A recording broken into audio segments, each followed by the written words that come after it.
The habit of imagining seems to me a great improvement over the golden rule. However, it's not, after all, a panacea. It has been said that to understand all is to forgive all. I doubt it myself. In fact, I think I understand some things which should not be forgiven.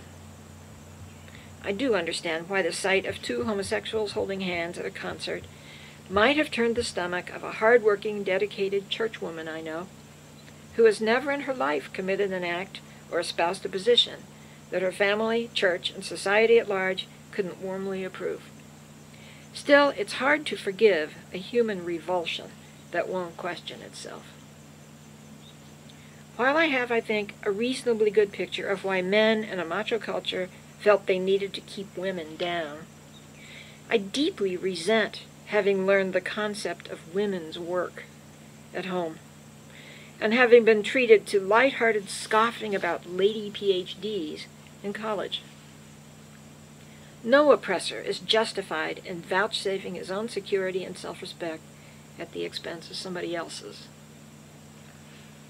Obviously, then, one in the habit of imagining still makes some hard-nosed negative judgments about people's behavior and beliefs. All the same, whatever self-righteous arrogance one may have had shrivels to a mere vestige of its unimaginative self. Whenever evaluating somebody's acts or attitudes seems unavoidable, my own rule of thumb is to ask myself whether I could approve of them in myself in the other person's circumstances. To ask this, I must imagine myself into those circumstances as the other person. To answer it, I have recourse only to my values, but these are grounded in the next Kantian extension of the imaginative habit. What kind of world would this be if everybody were to behave or react in this manner under the same, possibly mitigating, circumstances? I see no way out of the circumstantial qualification that doesn't make life out to be simpler than it is. Suppose you've fallen in love with someone who happens to be married to someone else. Should the course you follow be exactly the same, regardless of whether 1. You are loved in return, 2. The marriage is a good one, 3. There are children, 4. The children, if any, are small or grown up, 5. The emotional and social consequences for all concerned parties will probably be devastating, 6. You stand a good chance of losing your job if you interfere in the marriage, or 7. You or the wife accidentally becomes pregnant. Probably very few would say yes automatically anymore. The circumstances may make all the difference in the world.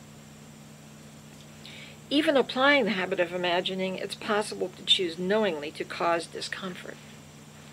An undergraduate with 16 unruly inches of hair flopping about his shoulders can know, via the imaginative leap, how genuinely disgusted and distressed his parents feel about his appearance.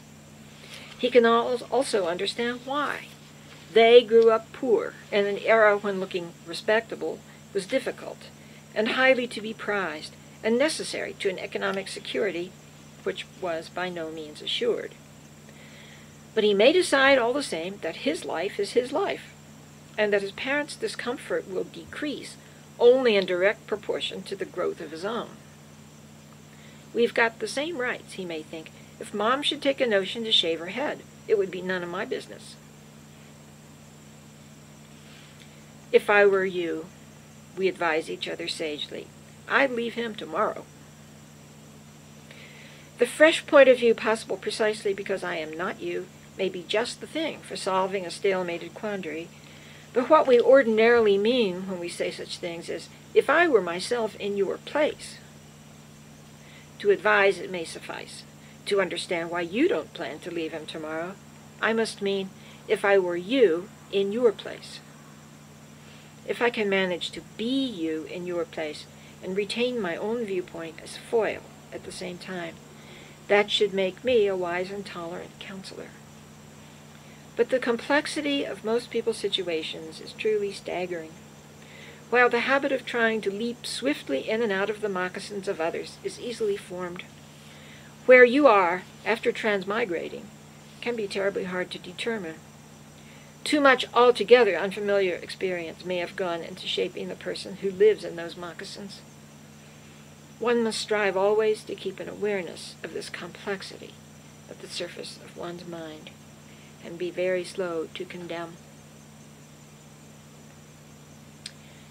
It takes energy and time to calibrate conscientiously as much as you may need to know about somebody else's situation in order to decide how best to treat that person, or how to judge him or her justly.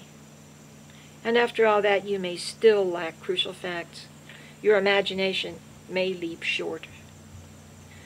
But it's the closest we can come, I think, to one another and to an ethical stance in the world.